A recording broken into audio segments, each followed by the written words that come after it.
चलिए मान लीजिए कि मैं बुरा आदमी हूं, पर आप तो अच्छे हो ना। तो थोड़े अच्छे बनो। 1 हफ्ते का टाइम दो, सब सेटल कर देंगे। हेलो एवरीवन, आपका स्वागत है इस यूट्यूब चैनल पर। और आज मैं आपको बताने वाला हूँ अटैक ऑन टाइटन के फाइनल एपिसोड से कुछ ऐसी डिटेल्स जो लगभग किसी को भी नहीं पता होगी। तो आए बिना टाइम खराब किए शुरू करते हैं इस वीडियो को।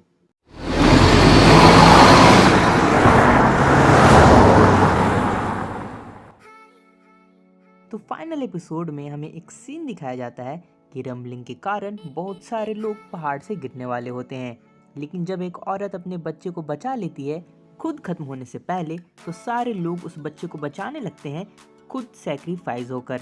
यहाँ पर दिखाया जाता है कि ह्यूमैनिटी जिंदा रहेगी चाहे कुछ भी हो जाए।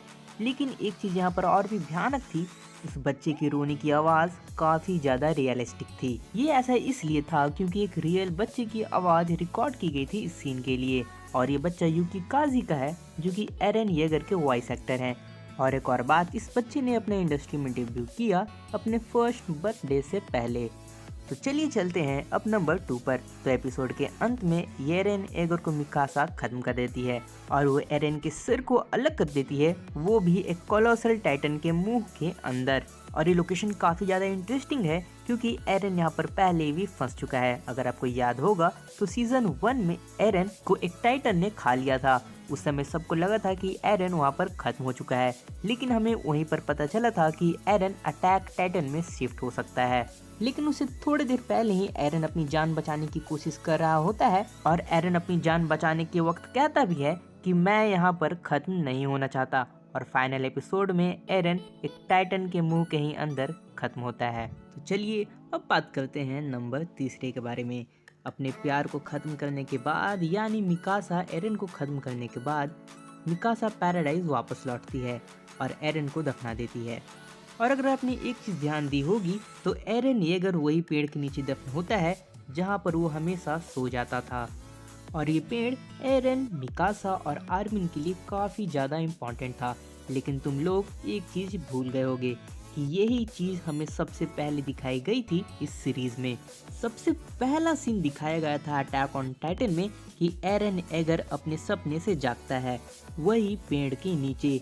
इसका मतलब सिर्फ ये नहीं है कि एरन वहीं पर ख़त्म हुआ जहां हमने उसे पहली बार देखा था।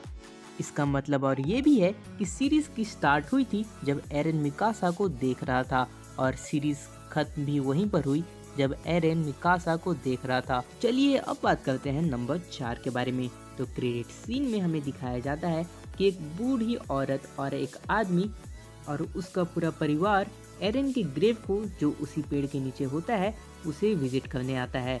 यहाँ पर जो प्रॉब्लम है वो ये है कि वो एक छोटे से रेक्टेंगल में दिखाया जाता है, जिससे कि ये साफ पता नहीं चल पा रहा होता है कि आखिर में वो लोग थे कौन और वो बूढ़ी औरत और वो आदमी कौन थे आखिर। लेकिन ये चीज मांगा में हमें काफी अच्छे से और बड़ी बड़ी दिखाई गई है।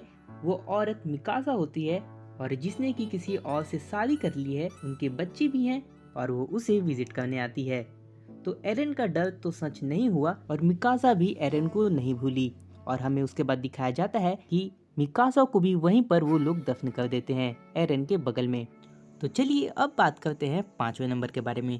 तो क्रेडिट्स के बाद हम देखते हैं कि एक बच्चा पैराडाइज आइलैंड के पास, यानी कि उसके बचे हुए जगह में घूमते रहता है, और वो वही पेड़ के पास पहुंच जाता है जहां एरन को दफन किया गया होता है। और अब वो पेड़ काफी बड़ा हो चुका होता है हाइट में।